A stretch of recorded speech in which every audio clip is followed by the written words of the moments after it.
can be complicated. So here to help us understand good bacteria versus bad bacteria in the body is our favorite OBGYN and associate professor at Northwestern University, Dr. Streicher. Good morning.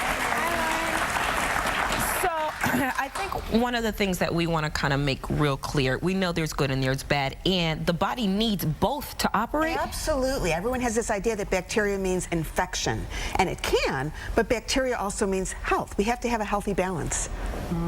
I just don't even want to think about it. I don't want to look down there. I just want everything to work. Well, you're not going to see any bacteria if you look down there. They're very little.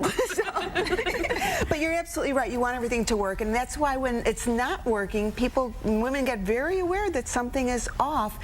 And I think especially, okay, let's just say this is after dark. We're talking about the vagina here. Yeah. You know, we're not just talking about the body. We're talking about the vagina. I was getting ready to go there. And we're talking about yeast infections, too. And bacterial infections and other infections. And when things just aren't right. And it's the kind of thing women aren't aware that something is wrong until it's wrong. And when it's wrong, it's usually because there is an imbalance between the good bacteria and the bad bacteria. Okay, so break it down then. Yeast infection, wrong.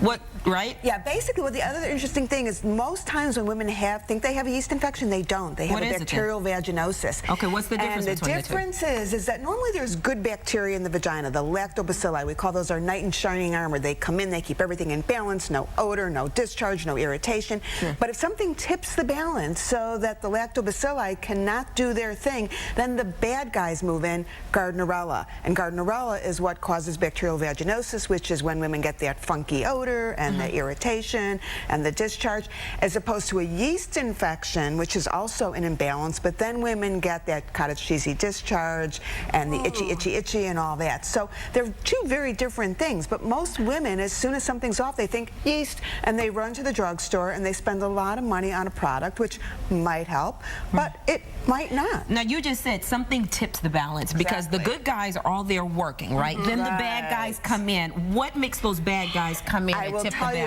what it is there's an alteration in pH. And we always hear about pH. I mean, you're supposed to have pH-balanced shampoo and pH-balanced skin products, but you need to keep the pH balanced in the vagina as well. And pH basically means how acidic or basic is something. Okay. And we know that there's a nice, normal pH in the vagina. And if something tips it into the what is that something, pH, though? Well, we're gonna get to that. Oh, okay. Because first, before we talk, I thought it'd be kind of fun to look at the pH of various products that we're very familiar with, just to get a better sense of what pH is and how much they can differ. So this is called pH paper, and I actually use this in my office a lot to test vaginal pH, but you can use it to test anything. Oh, I use that to test the pool water. That's right, exactly. Yeah. And basically it's going to turn a color depending on the pH. So let's start with water, because water actually is neutral. It's not acidic or basic.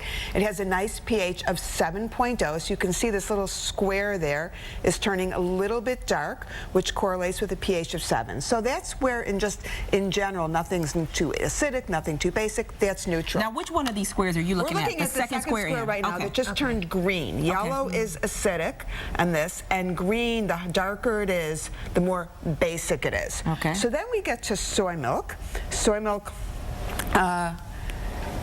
again, we're looking, it's turning dark, so we know that this is a little bit on the basic side, so that we have a pH here of 6, a little less than water, but still not real low. Because you said normally our pH for a woman needs to be a 7. Well, no, water is 7. Water is 7, depending on the part of the body. And then we get to egg whites, which is kind of interesting. Egg whites turns navy blue, and this is because the pH of egg whites is close to 8, so really, really dark. And then we get to beer. I guess what I want to know, Dr. Streicher, is are these good numbers or bad numbers? These are good for beer, good for egg whites, good for soy milk. Everything. But what we want to know is, and this is a pH of 4.5. That's so not good. which for beer, it's perfect. Which of these products do you think is closest to the pH in the vagina?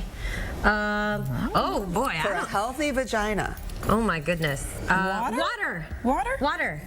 Beer. Beer. And in fact, I asked Ryan before the segment, what do beer and a vagina have in common? And he gave me the right answer. He said they both make men have bad judgment. So the point is, the point is we need to keep the pH of the vagina at 4.5, 3.5 to 4.5 for that healthy balance. So no, you are not going to put beer in your vagina. I was going to say, does drinking a lot of beer help with that? No, it does not. Oh. But, you know, obviously we don't put any of these things in our vagina, but what does go in a vagina that can tip the balance, that can cause that 3.5, 4.5 to be off? Okay. Well, number one, sperm. Let's blame the guys. Okay. Sperm has a pH of close to 8 sometimes, and that's why a lot of women, after they have sex, they kind of have that funky smell. It's not because the guy smells bad, it's because it has tipped the balance. Blood. A lot of women, after they get their period, blood has a pH of 7.4. So a lot of women say, every time I get my period, I get a little odor, a little discharge, things are a little bit off. So there are things that can tip the balance. So of course, what we want is to keep the pH of the vagina normal. And how do you do that? Well, it's not by taking lots of showers. And I think that's an important point, that a lot of women think if they have an odor that it's because they're not clean, that they haven't paid attention to their hygiene. This has nothing to do with hygiene. So women feel so guilty, like, oh, I got to take more showers. What about eating a lot of yogurt? You know, eat a lot of yogurt if you like it, but it goes right through the gastrointestinal tract. It does not go to the vagina. And yes, there are some women that put yogurt in their vagina because yogurt does have lactobacilli, but it's really not the way to go. So we don't recommend whirlpools? Will being in a whirlpool or bathtub increase your pH? No, actually, because the water doesn't really get in the vagina. Douching can create problems because if you're putting water up there, and then sometimes it'll have additives in it. So we don't recommend douching at all because it dries the tissue out, it throws off the pH. Now what you can do, there's actually a product out that is to restore normal pH if someone has tipped that balance, and that product is called Refresh. And I have some here to show you. And what Refresh is it's, you know, re-pH is really what it's about, Refresh. And for a woman who finds that maybe after her period or after she has intercourse, if things are a little bit off, it's a gel, she puts it in her vagina, and for a lot of women that will stabilize it. So but this is what brings everything back to normal. This will bring it back to normal. Now sometimes you actually have an infection and we need to give antibiotics to get it back to normal, but if there's not a big infection, it's just a little bit off, this will do it. But more important is first place. And I think everyone is familiar with probiotics that we use